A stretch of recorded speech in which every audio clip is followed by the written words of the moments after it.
ओम नमो भगवते वासुदेवाय नमः। मैं आज लेके आई हूँ सत्यनारायण व्रत कथा। इस कथा में कोई भी मेरे से गलती हो जाए तो मुझे माफ करना।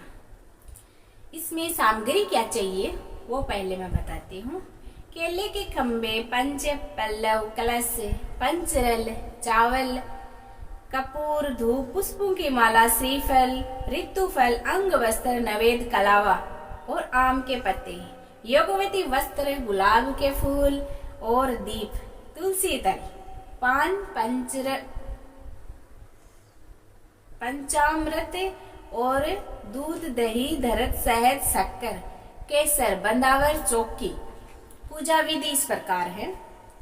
व्रत करने वाला पूर्णिमा व संक्रांति के दिन प्रातः अथवा सायंकाल को स्नान आदि से निर्वृत्त हो, स्वच्छ वस्त्र धारण करे और आसन पर बैठकर श्रद्धा पूर्वक श्री गणेश, गौरी, वरुण, विष्णु आदि सब देवताओं का ध्यान करके पूजन करे और संकल्प करे कि मैं श्री सत्यनारायण स्वामी का पूजन अथवा कथा श्रवण सदैव करूंगा। लड़की है तो करूंगी। पुष्प हाथ में लेकर नारायण का ध्यान करे। योगवती पुष्प, धूप, नवेद आदि से युक्त होकर स्तुति करे। हे भगवान, मैंने श्रद्धा भक्ति पूर्वक फल, जल आदि सब सामग्री आपको अर्पण की है, इसे स्वीकार कीजिए। मेरा आपको बारंबार नमस्कार है। इसके बाद श्री सत्यनारायण व्रत कथा सुननी चाहिए। पहले मैं पहला अध्याय सुनाती हूँ। एक समय नैमिषारण्य तीर्थ में सेना की 88,000 ऋषियों ने श्री सूजी से पूछा, हे प्रभु, इस कलयुग में वेद विदा रहित मनुष्यों को प्रभु भक्ति किस प्रकार मिलेगी तथा उनका उद्धार कैसे होगा? इसीलिए हे मुनि, कोई ऐसा तप कहिए जिससे थोड़े समय में पुण्य प्राप्त होवे तथा मनवांछित फल मिले। वह कथा सुनने की हमारी इच्छा है। सर्वशास्त्र ज्ञाता श्री सूजी बोले, हे वैष्णव में पूज्य, आप सब ने प्राणियों के हित की बात पूछी है। अब मैं उस श्रेष्ठ व्रत को आप लोगों से कहूंगा, जिस व्रत को नारद जी ने लक्ष्मी नारायण से पूछकर किया था। लक्ष्मीपति ने मुनि श्रेष्ठ नारद से कहा था, सो ध्यान से सुनो। एक समय योगी राज नारद जी दूसरों के हित की इच्छा से अनेक लोकों में घूमते हुए मृत्यु लोक में आ पहुंचे। यहाँ अनेक योनियों में जन्मे हुए प्राय सभी मनुष्यों को अपने कर्मों द्वारा अनेकों दुखों से पीड़ित देखकर सोचा, किस यत्न के करने से निश्चय ही प्राणियों का दुखों का नाश हो सकेगा। ऐसा मन में सोचकर विष्णु लोक को गए। वहां श्वेत वर्ण और 4 भुजाओं वाले देवों इस नारायण को देख, जिनके हाथ में शंख, चक्र, गदा और पद्म थे तथा वरमाला पहने हुए थे, स्तुति करने लगे। हे भगवान, आप अत्यंत शक्ति से संपन्न हैं। मन तथा वाणी भी आपको नहीं पा सकती। आपका आदि मध्य अंत नहीं है। निर्गुण स्वरूप सृष्टि के आदिभूत व भक्तों के दुखों को नष्ट करने वाले हो। आपको नमस्कार है। नारद जी से इस प्रकार की स्तुति सुनकर विष्णु भगवान बोले, हे मुनि श्रेष्ठ, आपके मन में क्या है? आपका किस काम के लिए आगमन हुआ है? निसंकोच कहो। तब नारद मुनि बोले, मर्त्य लोक में सब मनुष्य जो अनेक योनियों में पैदा हुए हैं, अपने अपने कर्मों के द्वारा अनेक प्रकार के दुखों से दुखी हो रहे हैं। हे नाथ, मुझ पर दया रखते हो तो बतलाओ कि उन मनुष्यों के सब दुख थोड़े से ही प्रयत्न से कैसे दूर हो सकते हैं। श्री भगवान जी बोले, हे नारद, मनुष्यों की भलाई के लिए तुमने बहुत ही अच्छी बात पूछी है। जिस काम के करने से मनुष्य मोह से छूट जाता है, वह मैं कहता हूँ, सुनो। बहुत पुण्य देने वाला, स्वर्ग तथा मृत्यु लोक में दोनों में एक उत्तम दुर्लभ व्रत है।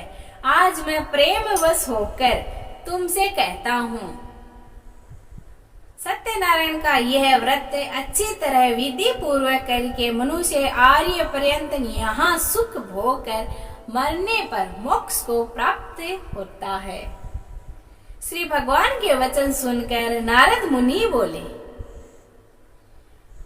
कि उस व्रत का फल क्या है, क्या विधान है, और किसने यह व्रत किया है, और किस दिन यह व्रत करना चाहिए, विस्तार से कहिए। भगवान बोले, दुख शोक आदि को दूर करने वाला, धन धान्य को बढ़ाने वाला, सौभाग्य तथा संतान को देने वाला, यह व्रत सब स्थानों में विजयी कराने वाला है।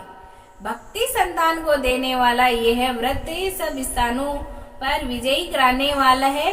भक्ति और श्रद्धा के साथ किसी भी दिन मनुष्य श्री सत्यनारायण की प्रातः काल के समय ब्राह्मण और बंधुओं के साथ धर्मपरायण होके पूजन करे।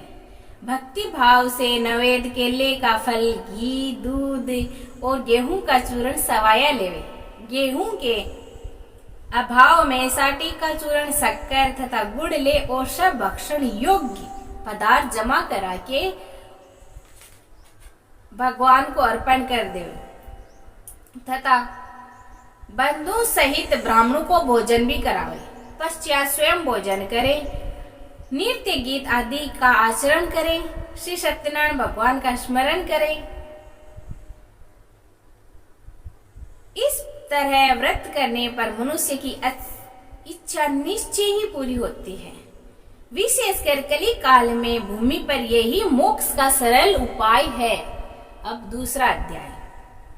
सूजी बोले, हे ऋषियों, जिसने पहले समय में इस व्रत को किया है उसका इतिहास कहता हूँ, ध्यान से सुनो।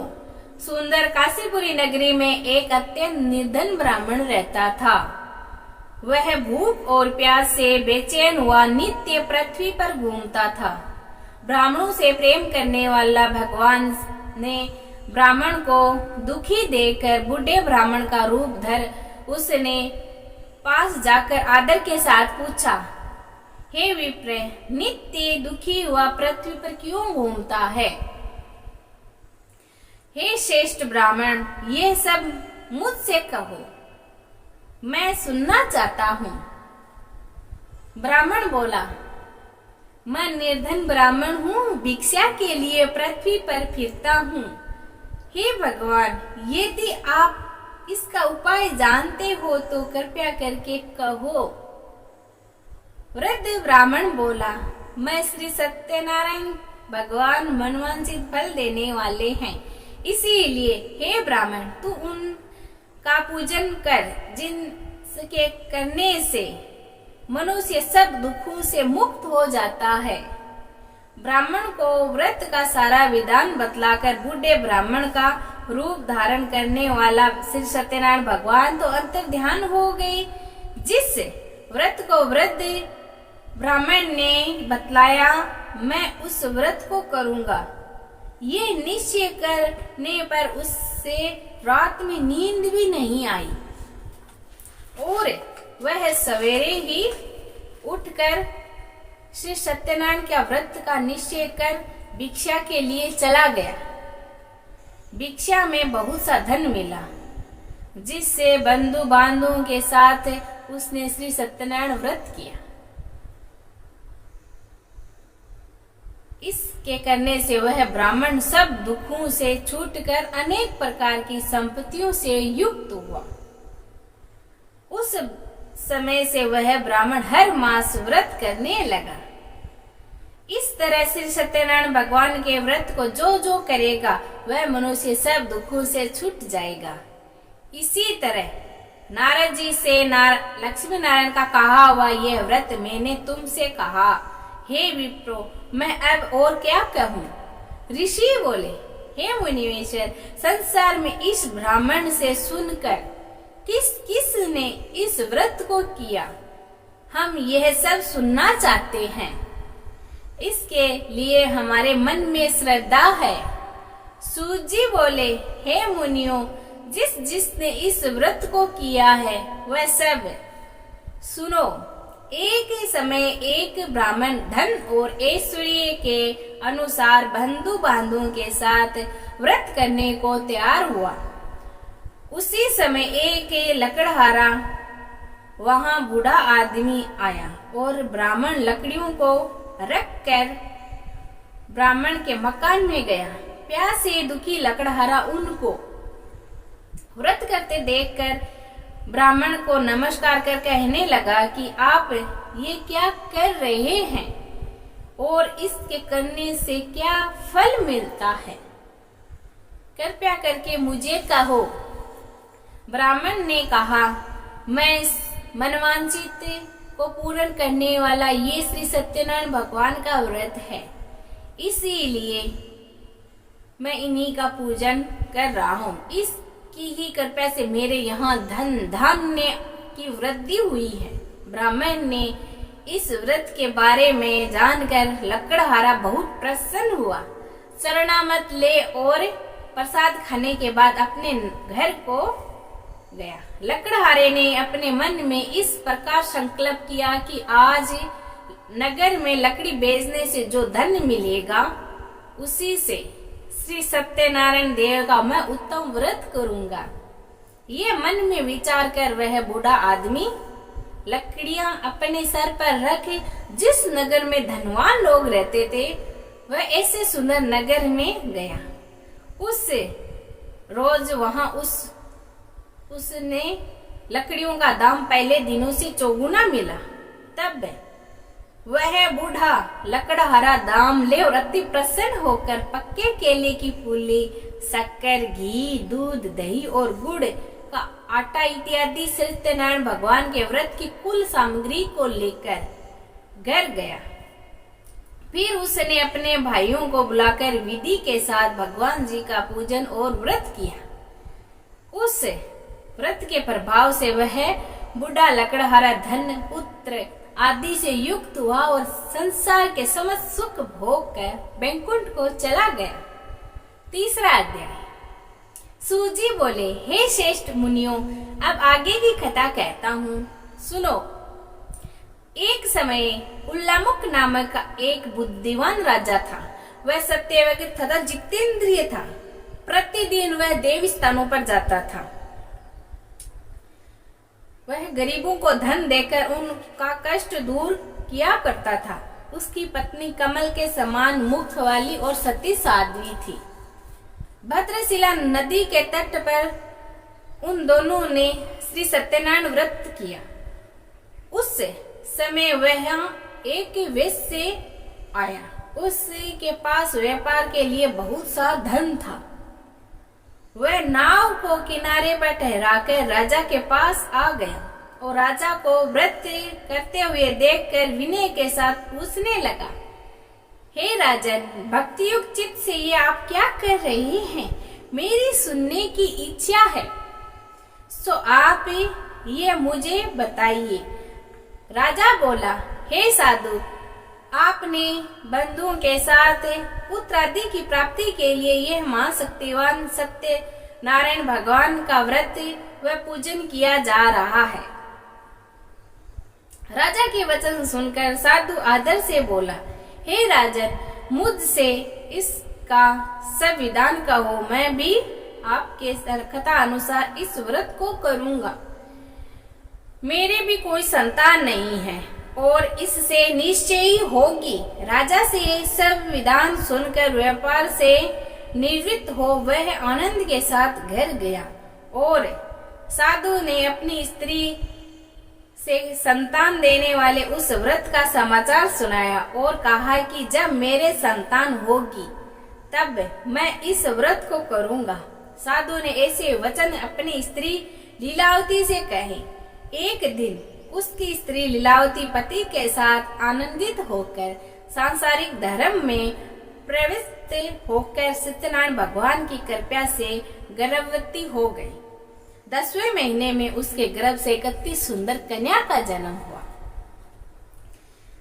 कन्या दिनों दिन वह इस तरह बढ़ने लगी जैसे शुक्ल पक्ष का चंद्रमा बढ़ता है। कन्या का नाम कलावती रखा गया। तब लीलावती ने मीठे शब्दों से कहा, अपने पति से कहा कि जो आपने संकल्प किया था कि भगवान का व्रत करोगे, अब आप उसे करिए। साधु बोला, हे प्रिय, इसके विवाह पर करूंगा। इस प्रकार अपनी पत्नी को आश्वासन दे वह नगर को गया। कलावती पितृगृह में वृद्धित हो प्राप्त हो गई। साधु ने जब नगर में सखियों के साथ अपनी पुत्री को देखा तो तुरंत दूत बुलाकर कहा कि पुत्री के वास्ते कोई सहयोग वर देखकर लाओ। साधु की आज्ञा पाकर दूत कंचन नगर पहुंचा और वहां पर बड़ी खोज कर देखभाल कर लड़की के लिए सहयोग वणिक पुत्र को ले आया। उस सहयोग लड़के को देखकर साधु ने अपने बंधु बांधव सहित प्रसन्नचित्त अपनी पुत्री का विवाह उसके साथ कर दिया। किंतु दुर्भाग्य से विवाह के समय भी उसे ने व्रत नहीं किया। तब श्री भगवान क्रोधित हो गए और श्राप दे दिया कि तुम्हें दारुणा दुख प्राप्त हो। अपने कार्य में कुशल साधु विनय जमाता सहित समुद्र के समीप स्थित रतनपुर नगर में गया। वहां दोनों ससुर जवाई चंद्रकेतु राजा के उस नगर में व्यापार करने के लिए एक रोज भगवान श्री सत्यनारायण की माया से प्रेरित कोई चोर राजा का धन चुराकर भागा जा रहा था। किंतु राजा के दूतों को आता देखकर चोरों ने घबराकर भागते हुए राजा के धन को वहीं छुपाकर रख दिया जहां वह ससुर जवाई ठहरे हुए थे। जब दूतों ने उससे साधु वैश्य के पास राजा के धन को रखा देखा तो वह दोनों को बांध कर ले गया और प्रसन्नता से दौड़ते हुए राजा के समीप जाकर बोले, ये दो चोर हम पकड़कर लाए हैं, कृपया करके आज्ञा दे। तब राजा की आज्ञा से उनको कठोर कारावास में डाल दिया गया और उनका सब धन छीन लिया। श्री सत्यनारायण भगवान के श्राप द्वारा उसकी पत्नी भी घर में बहुत दुखी हुई और घर पर जो धन रखा था चोर चुरा कर ले गए। शारीरिक व मानसिक पीड़ा तथा भूख और प्यास से अति दुखित हो अन्न की चिंता में कलावती एक ब्राह्मण के घर गई। वहां उसने श्री सत्यनारायण भगवान का व्रत होते देखा, फिर कथा सुनी तथा प्रसाद ग्रहण कर रात को घर आ गई। माता ने कलावती से कहा, हे पुत्री, अब तक कहाँ रही? वे तेरे मन में क्या है? कलावती बोलती है, हे माता, एक ब्राह्मण के घर श्री सत्यनारायण का व्रत देखा है। कन्या के वचन सुनकर लीलावती भगवान के पूजन की तैयारी करने लगी। लीलावती ने परिवार और बंधु सहित श्री सत्यनारायण भगवान का पूजन किया और वर मांगा कि मेरे पति और दामाद शीघ्र आ जावे। साथ ही प्रार्थना की कि हम सबका अपराध क्षमा कर। श्री सत्यनारायण भगवान इस व्रत से संतुष्ट हो गए और राजा चंद्रकेतु को स्वप्न में दर्शन देकर कहा, हे राजन,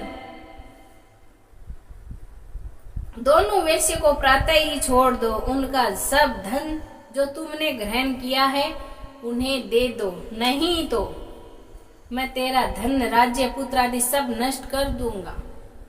राजा से ऐसे वचन कहकर भगवान तो अंतर ध्यान हो गए। प्रातः काल राजा चंद्रकेतु ने सभा में अपना स्वप्न सुनाया। फिर दोनों वणिक पुत्रों को कैद से मुक्त कर सभा में बुलाया। दोनों ने आते ही राजा को नमस्कार किया। राजा मीठे वचनों से बोले, हे महानुभाव, भावीवश से ऐसा कठिन दुख प्राप्त हुआ है, अब तुम्हें कोई भय नहीं है। ऐसा कहकर राजा ने उनको नए नए वस्त्र आभूषण पहनाए तथा उनका जितना धन लिया था उससे दुगुना धन देकर आदर सहित विदा किया। दोनों वैश्य अपने घर को चले गए। चौथा अध्याय। सूत जी बोले, वैश्य में मंगलाचार करके यात्रा आरंभ की और अपने नगर को चला। उनके थोड़ी दूर निकलने पर दंडी वेशधारी सत्यनारायण ने उनसे पूछा, हे साधु, तेरी नाव में क्या है? अभिमानी वणिक हंसता हुआ बोला, हे दंडी, क्या आप क्यों पूछते हो? क्या धन लेने की इच्छा है? मेरी नाव में तो बेल और पत्ते भरे हैं। वैसे का कठोर वचन सुनकर भगवान ने कहा, तुम्हारा वचन सत्य हो। दंडी ऐसा कहकर वहां से दूर चला गया और कुछ दूर जाकर समुद्र के किनारे बैठ गया। दंडी के जाने पर वैश्य ने नित्य क्रिया करने के बाद नाव को ऊंची उठी देखकर अचंबा किया और नाव में बेल और पत्ते आदि देखकर मूर्छित होकर जमीन पर गिर पड़ा। फिर मूर्छा खुलने पर अत्यंत शोक प्रकट करने लगा। तब उसका दामाद बोला कि आप शोक न करें, ये दंडी का श्राप है। आप उन्हीं की शरण में हमको चलना चाहिए, तभी हमारी मनोकामना पूर्ण होगी। दामाद के वचन सुनकर साधु वणिक दंडी के पास पहुंचा और अत्यंत भक्ति भाव से नमस्कार करके बोला, हे भगवान, आपकी माया से मोहित ब्रह्मा आदि भी आपके रूप को नहीं जानते, तब मैं अज्ञानी कैसे जान सकता हूँ। आप प्रसन्न होइए, मैं आपकी सामर्थ्य के अनुसार आपकी पूजा करूंगा। मेरे रक्षा करो और पहले के समान नौका में धन भर दो। उसके भक्ति युक्त वचन सुनकर भगवान प्रसन्न हो उसकी इच्छा अनुसार वर देकर अंतर ध्यान हो गया। तब उन्होंने नाव पर आकर देखा कि नाव धन से परिपूर्ण है। फिर वह भगवान श्री सत्यनारायण का पूजन कर साथियों सहित अपने नगर को चला। जब अपने नगर के निकट पहुंचा तब दूत को घर भेजा। दूत ने साधु के घर जा उसकी स्त्री को नमस्कार कर कहा कि साधु, आपने दामाद सहित इस नगर के समीप आ गए हैं। ऐसा वचन सुनकर साधु की स्त्री ने बड़े हर्ष के साथ सत्यदेव का पूजन कर पुत्री से कहा कि मैं अपने पति के दर्शन को जाती हूँ, तू कार्य पूर्ण कर शीघ्र आना। माता के ऐसे वचन सुनकर कलावती प्रसाद छोड़कर पति के पास आ गई। प्रसाद की अवज्ञा के कारण सत्यदेव ने रुष्ट होकर उसके पति को नाव सहित पानी में डुबो दिया। कलावती अपने पति को न देखकर रोती हुई जमीन पर गिर पड़ी। इसी तरह नौका को डूबा हुआ और कन्या को रोता हुआ देखकर साधु दुखी होकर बोला, हे प्रभु, मुझसे या मेरे परिवार से जो भूल हुई है उसे क्षमा करो। उससे के दीन वचन सुनकर सत्यदेव प्रसन्न हो गए। आकाशवाणी हुई, हे साधु, तेरी कन्या मेरे प्रसाद को छोड़कर आई है, इसीलिए इसका पति अदृश्य हुआ है। यदि वह घर जाकर प्रसाद खाकर लौटे तो इसे पति अवश्य मिलेगा। ऐसी आकाशवाणी सुनकर कलावती ने घर पहुंचकर प्रसाद खाया। फिर आकर पति के दर्शन किए। पश्चात साधु ने बंधु भानु श्री सत्यनारायण का विधि पूर्वक पूजन किया। उस दिन से वह प्रत्येक पूर्णिमा को श्री सत्यनारायण भगवान का पूजन एवं कथा करने लगा। फिर इस लोक को सुख भोग कर अंत में वह स्वर्ग लोक को गया। 5वां अध्याय। सूजी बोले, हे ऋषियों, अब और भी कथा कहता हूँ, सुनो। प्रजापालन में लिंग तुंगध्वज नामक का एक राजा था। उसने भी भगवान का प्रसाद त्याग कर बहुत दुख पाया। एक समय वन में जाकर वन्य पशुओं को मारकर बढ़ के नीचे आया।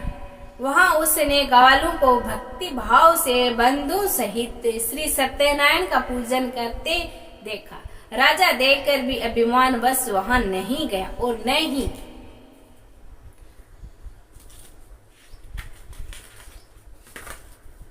नमस्कार ही किया। जब ग्वालों ने भगवान का प्रसाद उसके सामने रखा तो वह प्रसाद को त्याग कर अपनी सुंदर नगरी को चला। वहां उसने अपना सब कुछ नष्ट पाया। वह जान गया कि ये सब भगवान ने किया है। तब वह विश्वास कर ग्वालों के समीप गया और विधि पूर्वक पूजन कर प्रसाद खाया और सत्यदेव की कृपा से पहले जैसा था वैसा ही हो गया। फिर दीर्घ काल तक वह सुख भोगकर मरने पर स्वर्ग लोक को गया। जो मनुष्य इस परम दुर्लभ व्रत को करेगा, भगवान की कृपा से उसके धन्य की प्राप्ति होती है तथा सब मनोकामना पूर्ण होकर अंत में वैकुंठ धाम को जाता है।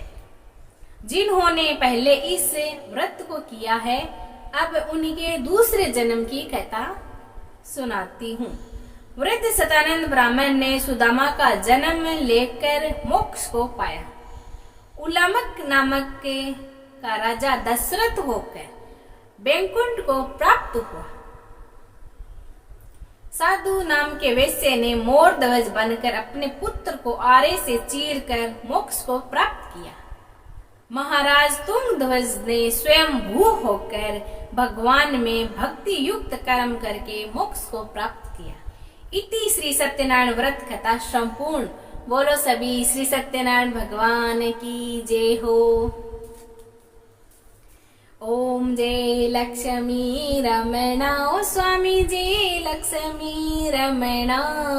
सत्यनारायण स्वामी जनपात के हरणा। ओम जय लक्ष्मी रमणा। रतन जड़ित सिंहासन अद्भुत छवि राजे। नारद करत निरंजन घंटा ध्वनि बाजे। ओम जय लक्ष्मी रमणा। प्रगट भये कलिकारक द्विज को दर्श दियो। बूढ़ो ब्राह्मण बन कर कंचन महल कियो। जय लक्ष्मी रमणा। दुर्बल भील कटारो इन पर कृपा करी। चंद्रचूड़ एक राजा जिनकी विपत्ति हरी। ओम जय लक्ष्मी रमणा। वेश मनोरथ पायो श्रद्धा तेज दिनी। सो फल भोग्यो प्रभु जी फिर स्तुति कीनी। ओम जय लक्ष्मी रमणा। भाव भक्ति के कारण छिन छिन रूप धरियो। श्रद्धा धारण कीनो तिनको काज सरियो। ओम जय लक्ष्मी रमणा। ग्वाल बाल संग राजा वन में भगति करी। मन वांछित फल दीनो दीन दयाल हरि। ओम जय लक्ष्मी रमणा। चढ़त प्रसाद सेवायो कदली फल मेवा। धूप दीप तुलसी से राजी श्री सत्यदेवा। ओम जय लक्ष्मी रमणा। श्री सत्यनारायण जी की आरती जो कोई नर गावे। कहत शिवानंद स्वामी मन वांछित फल पावे। ओम जय लक्ष्मी रमणा। जय हो श्री लक्ष्मी नारायण विष्णु भगवान की जय हो। अगर आपको ये कहानी और ये आरती पसंद आई हो तो लाइक शेयर जरूर करना और कमेंट बॉक्स में ओम नमो भगवते वासुदेवाय नमः जरूर लिखना। फिर मिलते हैं दूसरे